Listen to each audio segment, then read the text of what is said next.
केंद्र राज्य के बीच में क्या है? संबंध। केंद्र और राज्य के बीच में संबंध, ठीक है, ध्यान रखना। ये क्या है? 7वीं अनुसूची है।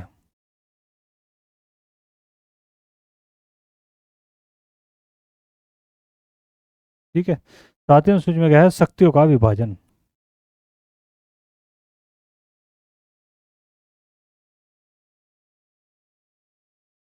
और वो भी कितने प्रकार से? 3 प्रकार से। तो ये वही सेम चीज है। यदि पूछ भी लिया गया कि कहाँ से लिया गया है, तो ध्यान रखना है वो कनाडा से। कहाँ से लिया गया है? कनाडा के संविधान से लिया गया है। ठीक है, ध्यान रखें इसका। पढ़ते हैं इसके बारे में ध्यान से। भारत के केंद्र राज्य संबंधी संवाद की ओर उन्मुख है और संवाद की इस प्रणाली को कनाडा के संविधान से लिया गया है। भारतीय संविधान के केंद्र राज्य के मध्य विधायी, प्रशासनिक तथा वित्तीय शक्तियों का विभाजन किया गया है, लेकिन न्यायपालिका को विभाजन की परिधि से बाहर रखा गया है। इसके अंदर जितनी भी 7वीं अनुसूची की यदि मैं बात करूं, 3 तरह की क्या है इसमें? शक्तियां हैं। 3 तरह की शक्ति कौन सी होती है? संघ शक्ति, राज्य शक्ति और समवर्ती। यानी कि इसका मतलब है, समवर्ती का मतलब है राज्य प्लस केंद्र। इसका मतलब यह है, समवर्ती का मतलब यह है दोनों चीज इसके अंदर है। तो वही संघ सूची, राज्य सूची और समवर्ती सूची। इनमें क्या है? विषय दिए गए हैं, इनको आपको खासकर पढ़ना है। जीडी लेवल के लिए बहुत ज़्यादा इंपॉर्टेंट है, ये ध्यान रखें। एक क्वेश्चन आपका यहाँ से फिक्स हो जाता है। यूपी पुलिस हो, एसएससी जीडी हो, दिल्ली पुलिस हो, इन सब में क्या है? एक क्वेश्चन आपका फिक्स लगातार ही क्या है? बना हुआ आ रहा है।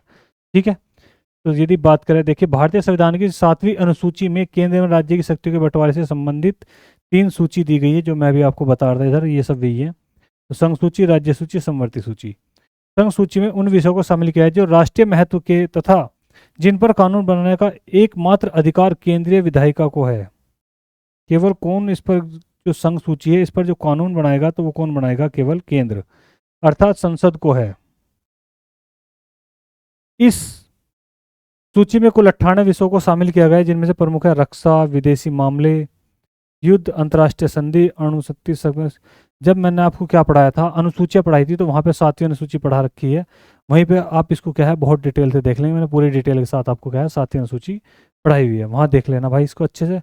फिर क्या है? राज्य सूची है, उसके बाद क्या है? समवर्ती सूची है। तो इन सूचियों के बारे में दिया गया है, ध्यान रखना। अधिकतर जितनी भी प्रीवियस में आए हुए जो पूछे गए क्वेश्चन है कानून से रिलेटेड, वो मैंने आपको पिछली वीडियो में पढ़ा रखे हैं, तो उसको आप ध्यान से देखें। ठीक है भाई, 7वीं अनुसूची, अनुसूची वाला पार्ट आप खासकर ध्यान से देखना। देखें ध्यान से, राजभाषा। यहाँ से आपका एक क्वेश्चन बनने के पूरे पूरे क्या है? चांस रहते हैं, तो आप इसको ध्यान से देखेंगे। ठीक है भाई, तो देखिए संविधान के भाग 17 से 343 के अनुसार संघ की राजभाषा क्या है? हिंदी, और लिपि क्या है? देवनागरी है। ठीक है, ध्यान, क्या दिया हुआ है? राजभाषा और लिपि। ध्यान से समझेंगे।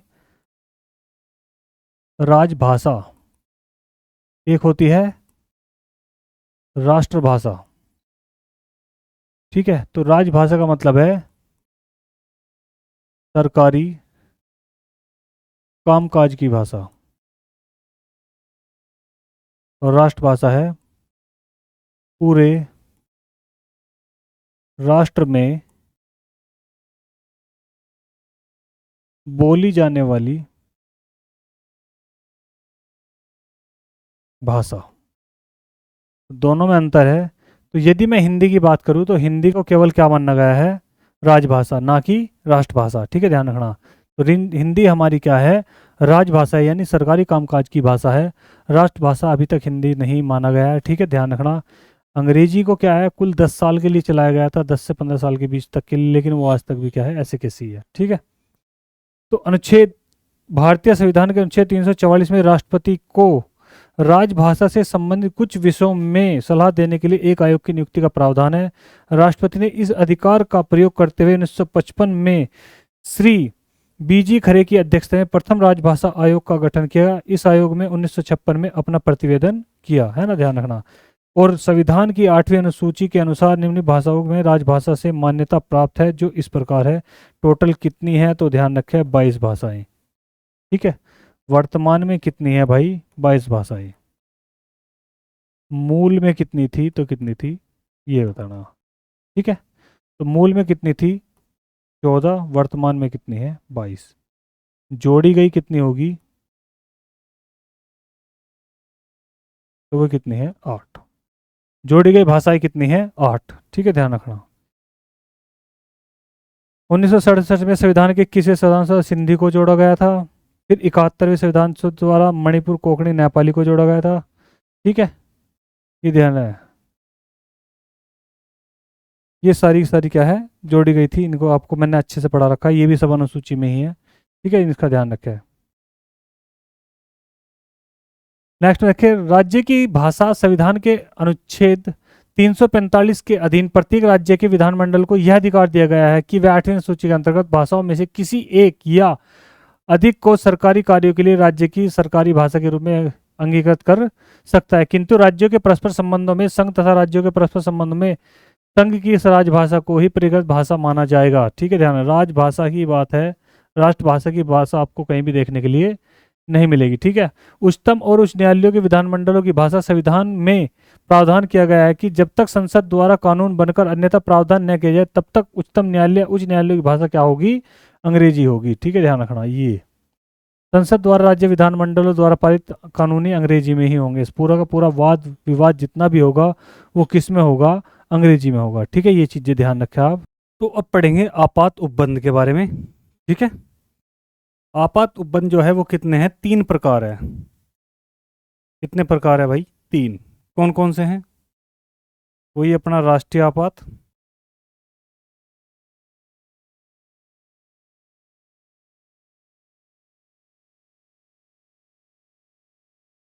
राष्ट्रपति शासन और वित्तीय आपात।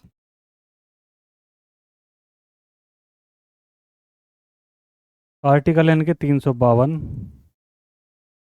356, 360। ठीक है, ध्यान रखना। इन 3 चीज के बारे में क्या है यहाँ पे पढ़ेंगे। तो भारतीय संविधान में 3 प्रकार के आपातकाल की व्यवस्था की गई है। राष्ट्रीय आपात, राष्ट्रपति शासन और वित्तीय आपात। इनके आर्टिकल भी आपको क्या है? दे दिए गए हैं।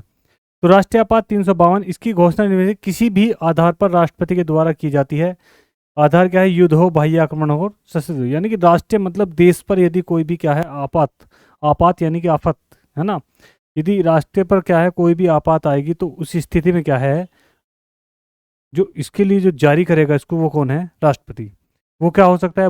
युद्ध हो सकता है, बाह्य आक्रमण हो सकता है, और सशस्त्र विद्रोह यानी आंतरिक अशांति जिसे कहते हैं सशस्त्र विद्रोह, अंदर की। राष्ट्रीय आपात की घोषणा राष्ट्रपति मंत्रिमंडल की लिखित सिफारिश पर करता है। राष्ट्रीय आपात की उद्घोषणा को न्यायालय में प्रसंगत किया जा सकता है ना, पूछा भी जा सकता है। 44वें संविधान संशोधन द्वारा अनुच्छेद 352 के अधीन उद्घोषणा संपूर्ण भारत में या किसी भी भाग में की जा सकती है। वो पूरे भारत के लिए भी हो सकती है राष्ट्रीय आपात, या किसी एक राज्य के लिए भी हो सकती है। ठीक है, ध्यान रखना। राष्ट्रीय आपात के समय राज्य सरकार निलंबित नहीं की जाती। राज्य सरकार क्या है? खत्म नहीं होती, अपितु वह संघ की कार्यपालिका का पूर्ण नियंत्रण में आ जाती है। यानी कि उस पर जो कार्यभार संभालने के लिए आ जाएगी तो वो कौन है? केंद्र सरकार। वो बंद नहीं हुई, वो उस समय तक क्या है? केवल रोक दी गई है कि तुम्हारा रोल क्या है? अब खत्म। अब रोल जो शुरू होगा वो किसका होगा? केंद्र सरकार का होगा।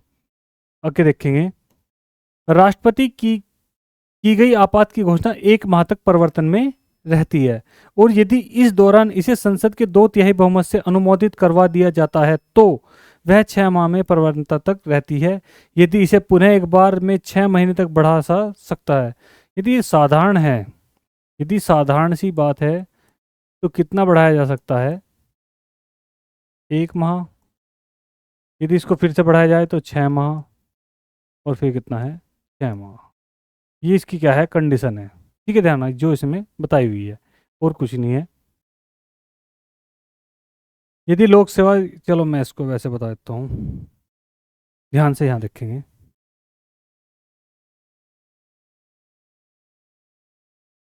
तो 352 तो आपको पता ही लग गया कैसे है? बाह्य आक्रमण की स्थिति में यदि कोई क्या है बाहर से देश क्या करेगा? आक्रमण कर दे यदि देश पर, तो बाह्य आक्रमण की स्थिति में क्या हो जाएगा? तो 352 आर्टिकल यदि मैं बात करूं तो राष्ट्रीय आपात लग जाएगा। ठीक है, राष्ट्रीय आपात। और ये जो हुआ है आज तक, जो राष्ट्रीय आपात आज तक जो लागू हुआ, ध्यान रखना, तो लागू हुआ तो वो केवल कितनी बार हुआ आज तक? केवल 3 बार। ठीक है, ध्यान रखना। बात समझ में आ गई? 3 बार की स्थिति यह है। भारत पाकिस्तान का युद्ध हुआ था एक बार, आपको पता ही है।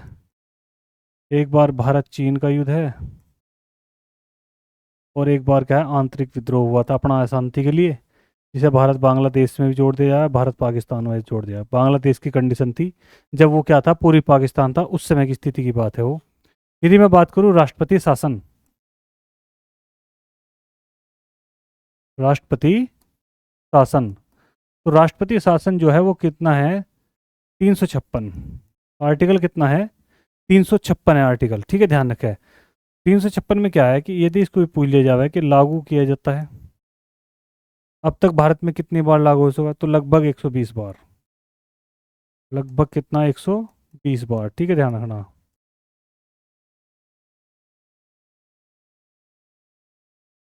ठीक है। इसकी जो अधिकतम अवधि है, कितने समय तक लगाया जा सकता है, यानी कि अधिकतम अवधि, यानी कि समय। तो अधिकतम अवधि जो है इसकी, ध्यान रखना, 3 वर्ष। लेकिन इसका भी क्या हुआ? अपवाद हुआ। अपवाद का मतलब कि ऐसा हुआ होगा कि ज़्यादा समय के लिए लगा हो, है ना, ध्यान रखना। क्या लगा हो? ज़्यादा समय के लिए। तो वो लगा था 5 वर्ष के लिए। कहाँ पर लगा था? तो वो लगा था पंजाब में भाई, ध्यान रखना। कहाँ पर लगा था? पंजाब में। ठीक है। सबसे अधिक बाढ़ लगा,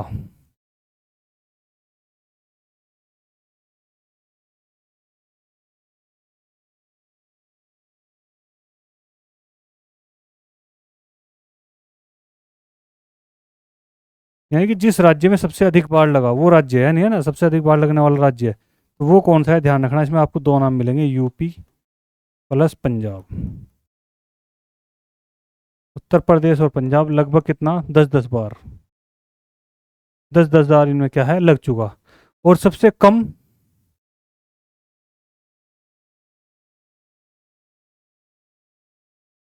सबसे कम समय के लिए जो लगा, तो वो लगा था भाई कर्नाटक में। कितने दिन के लिए? 7 दिन के लिए केवल। ठीक है, ध्यान रखना। सबसे अधिक बार और सबसे अधिक समय के लिए किसके पास लगा? सबसे अधिक समय पंजाब है। सबसे कम समय किसका है? कर्नाटक का है। सबसे अधिक बार किस राज्य में लगा? तो लग कितने? पंजाब और यूपी आपको मिलेगा, सेम सही है दोनों में। और अब तक लगभग कितना हो गया? 120 के लगभग क्या है, पहुंच चुका है। इसका कोई मतलब कंटिन्यू फिक्स नहीं है, छोटी चीज भी इसमें गिन ली जाती है। इसके बाद आएगी वित्तीय आपात।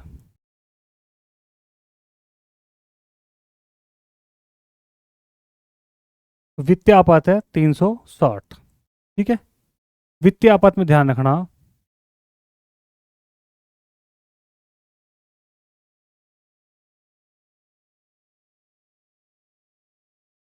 वर्तमान तक नहीं लागू हुआ, यानी कि अभी तक क्या है, देश में बिल्कुल भी लगाया नहीं गया। बिल्कुल भी अभी तक वित्तीय आपात जो है नहीं लगा। तो कौन सा आपात अभी तक नहीं लगा? तो वो कौन सा आपात है? वित्तीय आपात। यदि लग जाए, यदि लग जाए तो क्या होगा? यदि लग जाए तो क्या होगा? यदि लग जाए तो कुछ नहीं होना, ध्यान से समझेंगे। सरकारी कर्मचारी, जितने भी सरकारी कर्मचारी है, उनका वेतन कम दिया जाएगा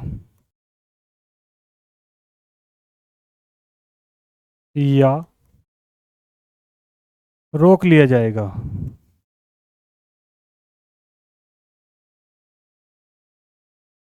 या तो कम दिया जाएगा या रोक लिया जाएगा। लेकिन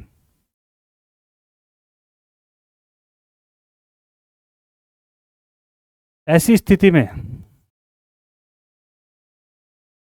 ऐसी स्थिति में भी राष्ट्रपति को वेतन देना अनिवार्य है।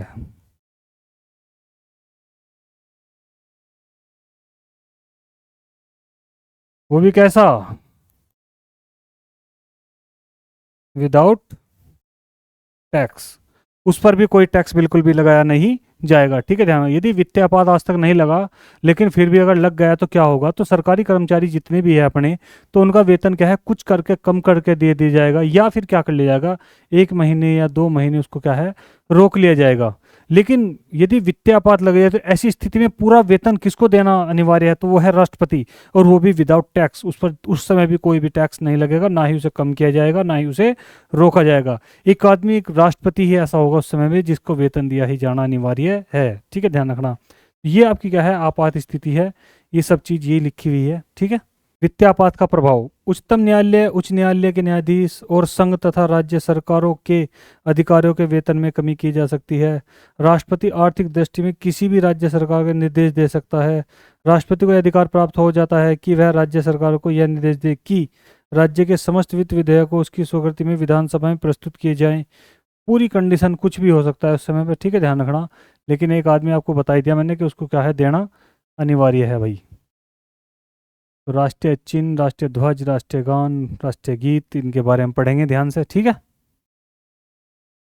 तो राष्ट्रीय चिन्ह अपना क्या है, ध्यान रखें। राष्ट्रीय प्रतीक की यदि बात करेंगे तो सारनाथ का अशोक स्तंभ है। ठीक है, सिंह स्तंभ है। ठीक है, जिससे लिया गया है।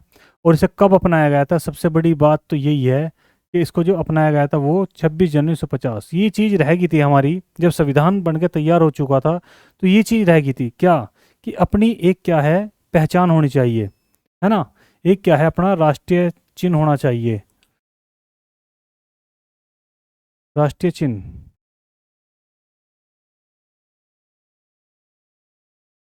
राष्ट्रीय चिन्ह अपना होना चाहिए। तो वो क्या था, अशोक स्तंभ। ठीक है, क्या था, अशोक स्तंभ। यदि मैं बात करूं संविधान, बड़ा अच्छा क्वेश्चन है। संविधान सभा का प्रतीक चिन्ह,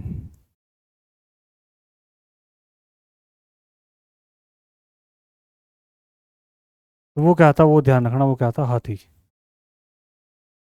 ठीक है, ध्यान रखें। संविधान सभा का जो प्रतीक चिन्ह था वो क्या था, हाथी। और हमारा राष्ट्रीय चिन्ह जो है वो क्या है, अशोक स्तंभ। अशोक स्तंभ, ध्यान रखना, इसमें कितने पशु है, तो 4 तरह के इसमें क्या है, पशु है भाई, ध्यान रखें आप। तो संविधान सभा का प्रतीक चिन्ह क्या है, हाथी। राष्ट्रीय चिन्ह हमारा जो क्या है वो अशोक स्तंभ है। ठीक है, ध्यान रखना, अशोक स्तंभ है। प्रतीक चिन्ह के नीचे मुंडक उपनिषद से लिया गया सूत्र सत्यमेव जयते देवनागरी लिपि में अंकित है। शासकीय कार्यों में प्रयोग लाया जाने वाला राष्ट्रीय प्रतीक अलग अलग रंग के होते हैं। नीला राष्ट्रीय प्रतीक भारत के मंत्रियों द्वारा, लाल राष्ट्रीय प्रतीक राज्यसभा के सदस्यों द्वारा, अधिकारियों द्वारा, हरा राष्ट्रीय प्रतीक लोकसभा के सदस्यों द्वारा उपयोग में लाया जाता है। ठीक है, ध्यान रखना। तो अशोक स्तंभ है, इसमें 4 पशु अंकित है। ठीक है, ध्यान रखें। वो कौन कौन से, हाथी प्लस घोड़ा प्लस बैल और प्लस सिंह यानी कि शेर। 4 तरह के इसमें पशु है। और नीचे लिए गए हैं यहाँ पर सत्यमेव जयते।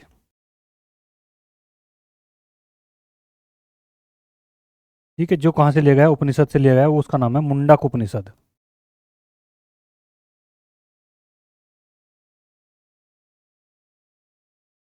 मुंडक उपनिषद से क्या है, लिया गया है, ध्यान रखें इसका। राष्ट्रीय ध्वज, राष्ट्रीय ध्वज आप सभी को पता ही है, हमारा राष्ट्रीय ध्वज क्या है। तो राष्ट्रीय ध्वज की बात करें तो अपना राष्ट्रीय ध्वज क्या है, तिरंगा। ठीक है, तिरंगे को सबसे पहले ध्यान रखें कि कितने रंग है, कि 3 पट्टियों वाला तिरंगा है, केसरिया, सफ़ेद और गहरा हरा रंग है। ठीक है, ध्यान रखना। सफ़ेद पट्टी के बीच में नीले रंग का चक्र है जिसमें 24 तिल्लियां हैं। इसे सारनाथ के अशोक स्तंभ पर बने चक्र से लिया गया है। ध्वज की लंबाई चौड़ाई का अनुपात खासकर ध्यान रखना है, ये सबसे ज़्यादा इंपॉर्टेंट है कि तिरंगे का अनुपात, तो 3:4 L/B। ठीक है, ध्यान रखना, लंबाई चौड़ाई का अनुपात कितना है, 3:2 है। ठीक है, ध्यान रखें इसका। भारत संविधान के राष्ट्र ध्वज को प्रारूप 22 जुलाई 1947 को, 22 जुलाई 1947 को क्या है, अपनाया गया था। ठीक है, बात समझ में आई, अपनाया गया। राष्ट्रीय ध्वज केसरिया जागृति, शौर्य, त्याग, सफेद रंग पवित्रता का, हरा रंग जीवन समृद्धि का प्रतीक है। भारतीय संहिता 2002 के अनुसार भारतीय नागरिकों, निजी संस्थाओं आदि को भी राष्ट्रीय ध्वज प्रदर्शन का अधिकार है। जनवरी 2004 को एक महत्वपूर्ण निर्णय उच्चतम न्यायालय न्यायाधीश द्वारा लिया गया था। यह घोषणा की गई संविधान के अनुच्छेद 19(1) के अधीन राष्ट्रीय ध्वज फहराना नागरिकों का मूल अधिकार है। ठीक है, ध्यान रखना। भारत के राष्ट्रीय ध्वज का पहली बार प्रदर्शन 14 अगस्त 1947 के मध्य रात्रि में हुआ था। ठीक है, ध्यान रखें। तो ध्यान रखें, सबसे पहली बार फहराया, सबसे पहली बार जो फहराया था तो वो किसने फहराया था? पीटी नेहरू ने। ठीक है, ध्यान रखें। किसने? पंडित जवाहरलाल नेहरू ने रावी नदी के तट पर फहराया था मध्य रात्रि के समय में। एक था बहुरंगी झंडा, भारतीय बहुरंगी झंडा, जिसमें बहुत सारे रंग थे। तो वो जो फहराया था उसका नाम है भीकाजी कामा रुस्तम।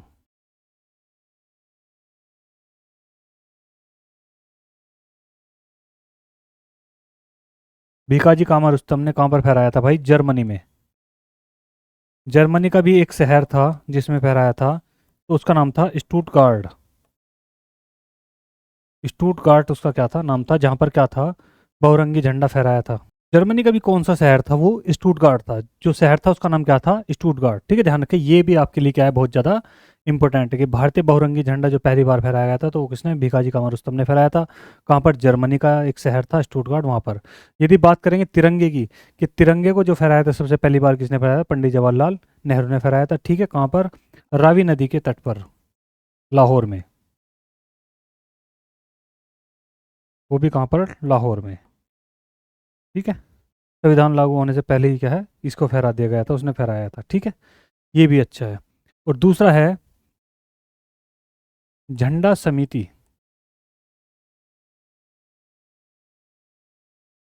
झंडा समिति के अध्यक्ष जो है वो कौन है? तो वो ध्यान रखना, राजेंद्र प्रसाद।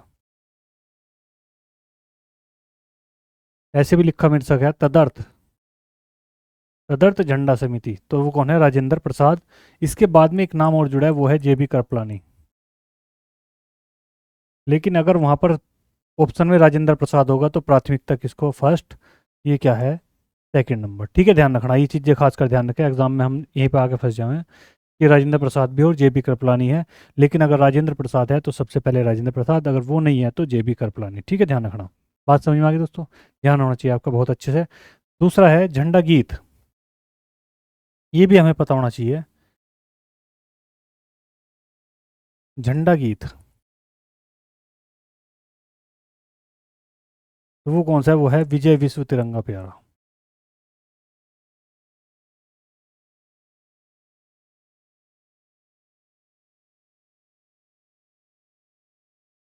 जिसके लेखक कौन है? वो है श्यामलाल पार्षद।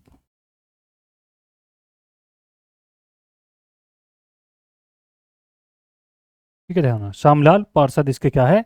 लेखक है, जिन्होंने ये लिखा था विजय विश्व तिरंगा प्यारा, झंडा ऊंचा रहे हमारा। ठीक है, ध्यान रखना, ये हमारा क्या है? झंडा गीत है। तो ये झंडे से रिलेटेड आपके क्या है? कुछ क्वेश्चन थे। आशा करता हूँ आपकी समझ में आ गए होंगे बहुत अच्छे से। ये क्वेश्चन बनने के हैं आपके।